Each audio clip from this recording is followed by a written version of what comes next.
शांति। आज छठा दिन है मम्मा का।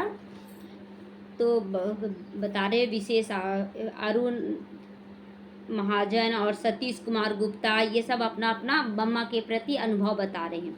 कुछ माह पूर्व हृदय की बीमारी की वजह से हम जीवन के उस नाजुक दौर में पहुंच गए थे जहां मानसिक, शारीरिक, आर्थिक तकलीफों के अलावा कुछ नजर ही नहीं आता था। उस वक्त परमात्मा के 4 फरिश्तों ने हमें जीने के काबिल बनाया। इसीलिए हम इनके आभारी हैं। परमात्मा इन सब के जीवन में के सपने पूर्ण करे और उनका जीवन सुख शांति समृद्धमय हो जाए, यही शुभकामना दे रहे हैं। ये नहीं है, बच्ची मम्मा के हर कर्म का निरीक्षण करो।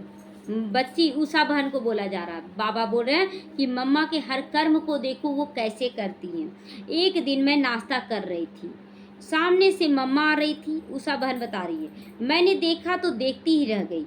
मैं अपने आप को भूल गई। जैसे जैसे मम्मा नज़दीक आती गई मुझे महसूस होने लगा कि कोई शीतल हवा का झोंका मेरी तरफ आ रहा है।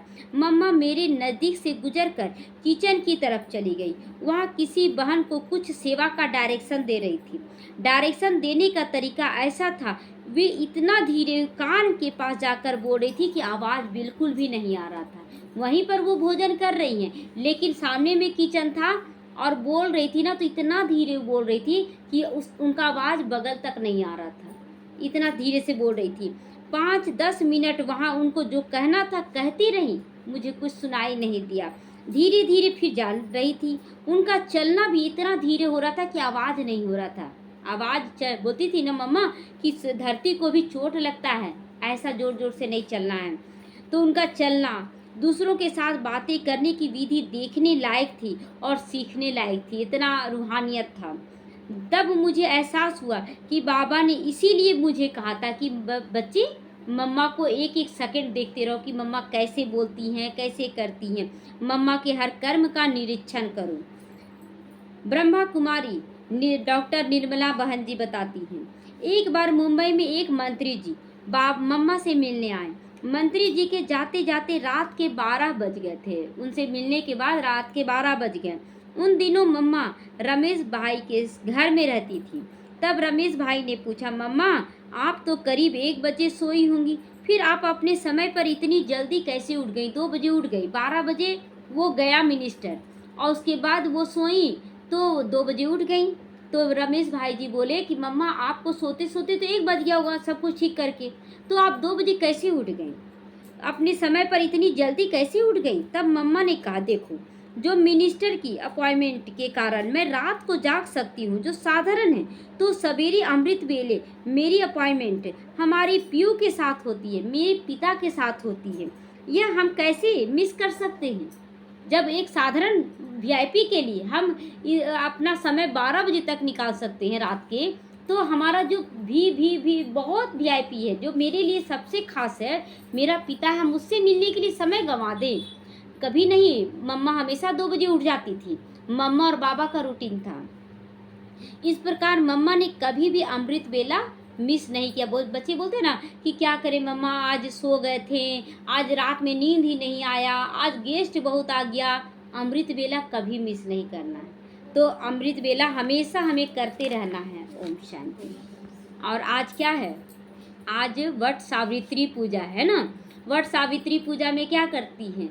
सावित्री क्या करती है कि उसका जो पति था ना, अल्प आयु था, उसका शादी नहीं हो रहा था ना, तो उसके पिता बोले कि देखो हम तुम्हारा वर नहीं खोज सकते, अब तुम अपना वर ढूंढ लो। तो वो बोली कि ठीक है। घूमने लगी तो देखी उसका नज़र सत्यवान पर पड़ा और उसे ही अपना पति बना ली। आप बोली अपने पिता को जाकर हमको यही पति चाहिए। लेकिन जब ब्राह्मण से उनका कुंडली दिखाया गया तो पता चलता है कि वो अल्पायु है। तुरंत शादी के तुरंत बाद 1 साल के बाद वो शरीर छोड़ देगा। और उसके पास राज्य भी नहीं था, लकड़ी काटता था और उसका माँ बाप भी अंधा था। तो बोली कि अब तो हम उसी से शादी करेंगे, क्योंकि हम तो उसको पति बना लिए हैं। तो पहले की पतिव्रता नारी एक के लिए अगर अपना दृष्टि वृत्ति बना ली तो उसको फिर दोबारा बदलती नहीं। आजकल तो लड़की ये कमी है, नहीं हम इस लड़के से नहीं करेंगे, दूसरे लड़के से। लेकिन वो बोली हम इसी से करेंगे। तो राजा भी बोला कि नहीं चलो ठीक है, कर दिया गया। तो कर दिया गया तो उसको ब्राह्मण से पूछी इसका उपाय क्या है। बोले कि तो जिस दिन इसका शरीर छोड़ने का रहेगा उस दिन तुम इसके साथ साथ रहना। तो वो साथ साथ रहने लगी हर वक्त। अब लास्ट साल का अंतिम दिन पहुंच गया। अब उसको नहीं मालूम है, सत्यवान को नहीं मालूम है। वो गया लकड़ी काटने, तो बोली आज मैं भी चलूँगी। वो भी चल पड़ी साथ में। बोली नहीं जाओ, तुम कहाँ जाओगी, तुम तो राजकुमारी हो। बोले नहीं, हम आपकी अभी पत्नी, हम तो जाएंगे। और चल पड़ी। अब अचानक से उसका दम घुटने लगा और वो मर गया। वो मर गया। अब वो पीछे पीछे चल पड़ी सावित्री सत्यवान के, धर्मराज के पीछे पीछे। धर्मराज बोली क्यों मेरे पीछे आ रही हो, कोई फायदा नहीं। फिर भी वो पीछे चल पड़ी और फिर लास्ट में अंत में धर्मराज को हारना पड़ा। बोले मांगो क्या वरदान मांगती हो। तो क्या वरदान मांगी, बोले पति को छोड़कर सब कुछ मांग सकती हूँ।